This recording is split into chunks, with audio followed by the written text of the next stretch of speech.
ये एक बहुत अच्छा क्वेश्चन है जो सीबीएसई बोर्ड में पूछा गया है स्टैंडर्ड मैथ्स में 2024-25 का क्वेश्चन है। बहुत अच्छा क्वेश्चन है और इसमें कई बच्चे क्या है, शुरुआत तो उन लोगों ने कर लिया लेकिन कहीं कहीं पर अटक गए थे। 5 मार्क्स का क्वेश्चन है, चलिए इसको देखते हैं हम। The minimum age of children eligible to participate in a painting competition is 8 years, है ना। तो ये तो सबसे छोटे बच्चे की उम्र कितनी है, 8 साल है, जिसने पेंटिंग कॉम्पिटिशन में भाग लिया है।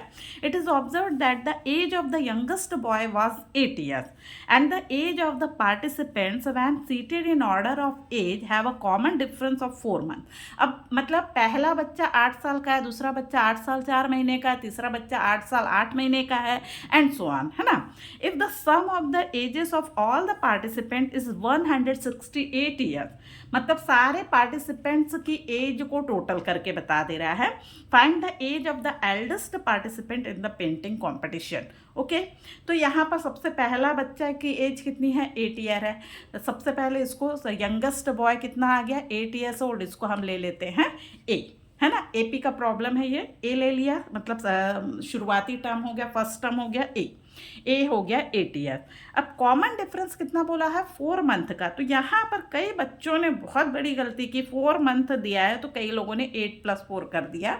भैया ये मंथ है, ये ईयर है, तो इस मंथ को ईयर में कन्वर्ट कीजिए ना। तो मंथ एक साल में 12 महीने होते हैं, तो 4/12 किया तो कितने ईयर आ गया, 1/3 ईयर आ गया, है ना।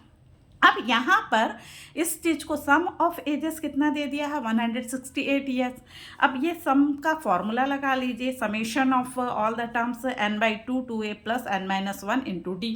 हाँ, d is common difference, n is total term और N sum of all the term. Sum of all the terms कितना दिया हुआ, 168। n हमको निकालना है n/2 2 × 8 और n-1, और d कॉमन डिफरेंस हमारा कितना है, 1/3 है। यहाँ पर 4 नहीं लिखना, अगर ये 4 मंथ लिखोगे तो 168 को भी 12 से मल्टीप्लाई कर देना।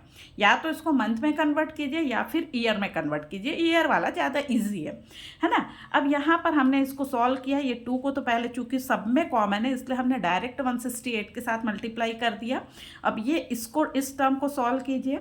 मैं एक एक टर्म को इसलिए बता रही हूँ कि यहाँ पर भी कई लोग गलती कर देते हैं। n × 6, ये 16 है, प्लस n-1 × 3 है।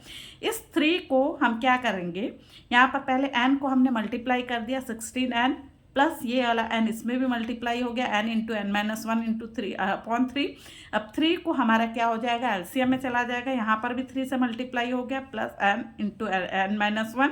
ये 3 को इधर पे भेज दीजिए और पहले इन दोनों को मल्टीप्लाई कर लिया, 16 × 3 48n प्लस n × n-1, है ना।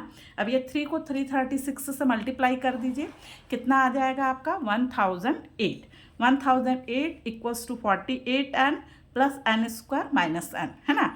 अब यहाँ पर आपको समझ आ रहा है कि ये क्वाड्रेटिक इक्वेशन बन रहा है, तो क्वाड्रेटिक इक्वेशन में इसको कन्वर्ट कीजिए। 1008, 48n में से एक n गया, कितना बचेगा, 47n और n²। तो अब ये वाले टर्म को इसी साइड रहने दीजिए, n² + 47n। ये 1008 को इस साइड ले आइए, ये माइनस हो जाएगा, -1008 = 0। अब इन दोनों को 1008 को इस तरह से ब्रेक कीजिए कि 47 आए। क्या 1008 का यहाँ पर हमने ये फैक्टराइजेशन कर लिया, कितना आ रहा है, 3 3 9 9 7 63। 63 में से 2 2 4 4 2 8 8 2 16। 63 में से 16 को माइनस करेंगे तो आपको कितना मिल रहा है, 47, है ना। ये हमने इससे सॉल्व कर लिया। n कॉमन निकला, n + 63, यहाँ पर दोनों में से 16 कॉमन निकला, n + 63। n + 63 इन दोनों में से कॉमन निकल गया, अंदर क्या बचा, n-16 = 0। तो ये नंबर ऑफ टर्म्स, ये तो निगेटिव हो नहीं सकता इसलिए रिजेक्ट हो गया। तो यहाँ पर n, total number of participant कितने आ गए, 16। Total number of participant are 16 और age of the eldest participant कितना हो जाएगा, तो n आपके पास 16 आ चुका है, तो ये l का फॉर्मूला लगा लीजिए, l = a + n-1 × d। तो l की वैल्यू रख दीजिए, मतलब ये यहाँ पर a तो है, फर्स्ट टर्म 8 है, प्लस 16 - 1 × 1/3। तो ये क्या हो जाएगा, 16 माइनस 1 15, 3 से कट जाएगा 5, 8 5 कितना हो गया 13। तो सबसे जो बड़ा पार्टिसिपेंट है वो 13 साल का है। ठीक है, तो ये आपका बहुत अच्छा क्वेश्चन है। आप देखिए आप किस तरह से इसको सॉल्व कर सकते हैं। तो अपने आप प्रैक्टिस कीजिए और जुड़े रहिए मेरे चैनल के साथ, और इसे सब्सक्राइब भी कर लीजिए, लाइक भी कर लीजिए, शेयर भी कर लीजिए। Thank you.